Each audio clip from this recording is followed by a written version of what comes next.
Hey guys, it's Jay for InJayzBraiN, and today it's to dash or not to dash? That is the question. So, we go along in our racing experience and we start building up our hot rod back there, and we always kind of start thinking about more. And we keep looking and seeing all these really cool displays out. And at first, for me, I was like, I really don't care. I want to make it to where I can go faster. And a dash to me doesn't really seem like, that much of a big deal, because you have a dash on your car and you just move your field of view back and then you can see everything. However, by doing that, that actually kind of can make you a little slower. Because when you adjust your field of view back, your brain has to relearn, your braking points, and I don't know if you noticed it, if you go back too far, nothing feels right. You just feel so disconnected from the car. So kind of you start thinking, maybe a dash would really be a good idea. And wheel dashes. Now this one is a SIMR-F1 dash panel. It controls up to 32 different buttons, or encoders, switches, all ton of different stuff. It can basically take over your whole wheel, and then you can put switches and encoders and buttons and anything you want in all these fake spots, and be able to use those and make them come alive. So that is really cool. That it could make it look more Formula 1 or IndyCar style there to make it look really neat. A lot of guys do that. You can send it off and have other people mod it for you if you don't want to do all that modding and don't want to waste the time, or just don't have the time and would rather spend that time racing. Send it off to somebody else and they can fix it for you for a fee, because there's a lot of modification and there's a lot of hours going along with it, so the prices are about right. You're paying for that experience, so that's a good way to go. Now for you guys that want to do it yourself, I was digging around today and found a bunch of really cool sites that can get you started on your own dash panel. Leo Bardnar has other little display units that you can start with a do-it-yourself project. Tons of options, buttons, encoders. So I'm just trying to show you a bunch of different places, not just one. And here, go buy this, and it's $300. Well, Sim Monsta-Dash, I think it's $229 or whatever, and the Sim Display is 190 euro. I mean, there's a couple choices. There's a lot more. You can get just the little Sim Display Dash for 100 euro. Build your whole nice dash network out of that, because it runs so many buttons and can take care of all these other little do-it-yourself projects that you were thinking about doing. Now you have a central unit to start with. But there's a bunch of guys. Now if you want software, you want it on a tablet, or you got your own monitor, you don't need a real dash, you just want to have a monitor, stuffed up above, a fourth one like I do. There's a nice one that I just found today that for 25 bucks, it has a lot of, telemetry, real-time telemetry. It shows you tires. It has I'm showing you here. You can see that it's got a lot of different options that is really nice, and a trial that you can try, and it'll run for 15 minutes. It's the same as the licensed version, so that's a cool option there. iSpeed is a free software. They do like donations, so if you use it a lot, it's a good telemetry software. That one's good. So will a dash make you faster? Yes and no. It helps, because if its dash is set right, you always know what gear you're in. You don't have to look down on your screen. It can give you a variety of different information on there, so you can move your field of view to the correct place. On some sims, if your field of view isn't right, you're totally disconnected from the car, and nothing feels right. So definitely, it's something to think about. The one I use the most right now is this Monsta-Dash. I really like this because how I have it set, it's up in my peripheral visions. It's really big. It's nice and clear.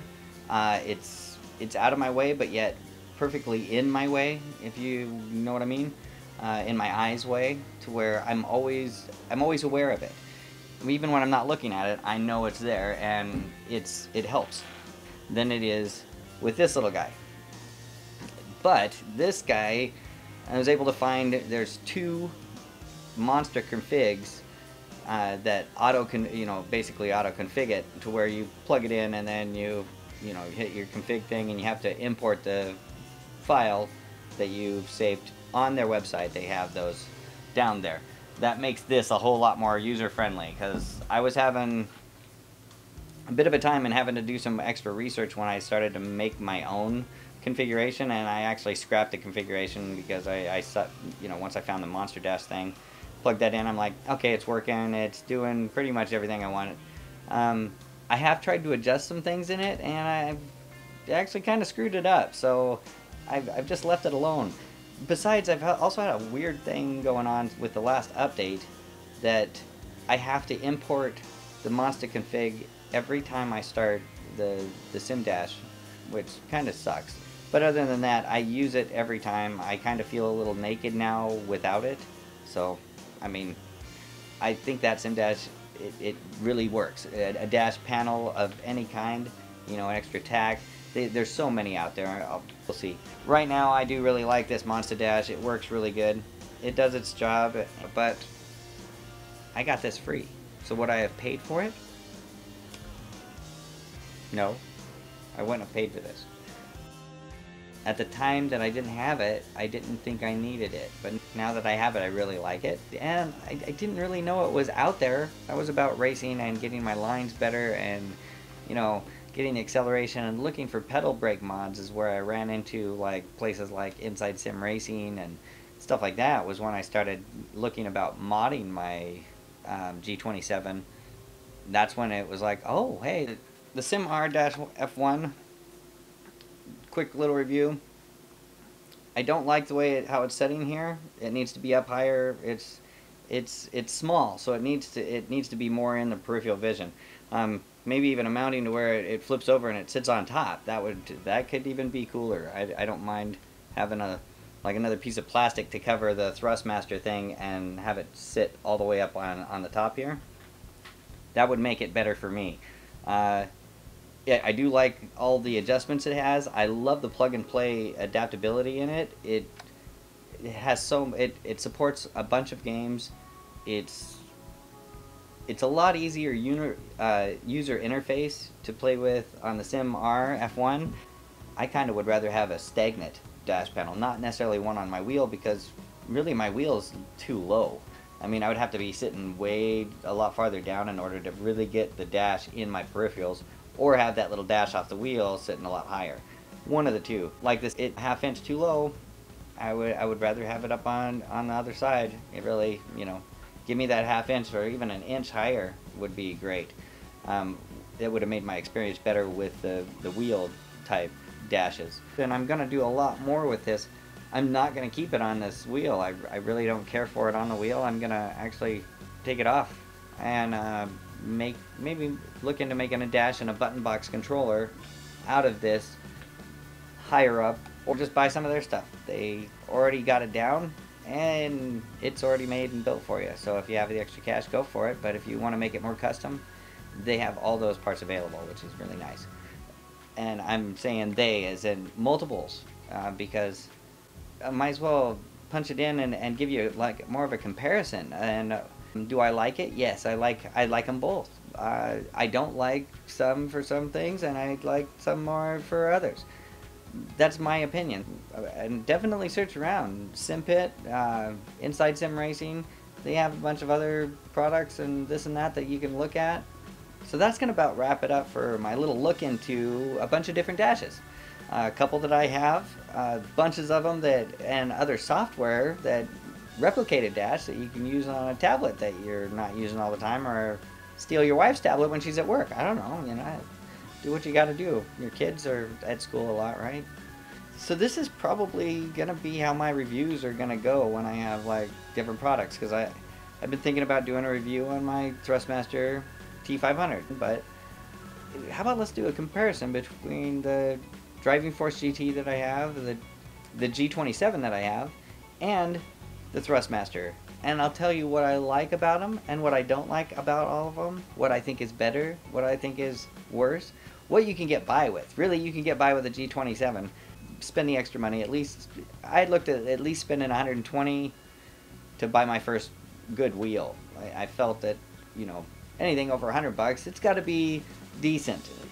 and sometimes that kicks your ass, and it's not. But I was, you do the research, you go around and talk to a bunch of people, or go in a bunch of forums, talk to the guys that are actually running. Also kind of try to see through what they're telling you. Some people are really biased against certain products, for one reason or another. If they got butthurt over one or whatever, that they totally won't even speak a word about anything of that, because whatever. Instead, how about I'll give you a whole bunch of different products that are out there and websites to go to that, it takes a while looking for them all, and if I can give you a bunch that you can get started on, well, right on. I've done my job. I think I've done it a lot better than, wow, I've never seen this before. This is the greatest thing ever, and you run out and buy it. And then next week I go, oh, dude, I got this. Oh, dude, that's the greatest thing ever, and I want to go buy it, but now I'm broke because I bought this, and I really had ideas about a great F1 wheel dash. Or I wanted to build my own display, but I got this instead. And this doesn't do everything I want, and now I want more. And this would have started me off on doing everything I wanted, so how about I give you, that's going to wrap it up. Throw down a bunch of comments. Let me know if you guys like this format of me doing this, giving you a bunch of information to go out and search on your own, to open your eyes to a new world, I suppose. Or would you like me to just do one review at a time? So that's going to do it for today. I'm Jay, this is InJayzBraiN, and I'll see you next time.